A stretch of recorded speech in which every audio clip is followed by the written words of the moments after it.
Hello and welcome to this new section of the course, and this is the very first lecture where I'll give you a demonstration of what you're going to be building in this section. So this is one of those sections of the course where you're going to build an application. This particular application is a website with Python. So yeah, Python can build websites, just like other programming languages do.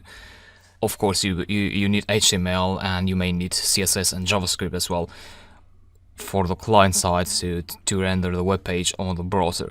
But on the backend, you use Python, just like you do with PHP and other programming languages. And yeah, the website that you're going to build is this one here that you see. I mean, it's quite empty for now, it doesn't have any content, but you can fill it with content and use it as a showcase for your work, as a portfolio or anything.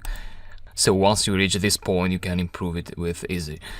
Also note that this website is now live, so I'll teach you how to deploy a website on a live server so that everyone can browse, can visit your website. So it's a complete tutorial to build a website from scratch and make it work online. Now this is a static website, but later in the course we have other applications where you'll be building more dynamic websites with a database on the backend and also some dynamic features. But this is a great point to start. So yeah, I hope you enjoy this section, and if you have questions, just feel free to ask. And yeah, I'll talk to you in the next lecture.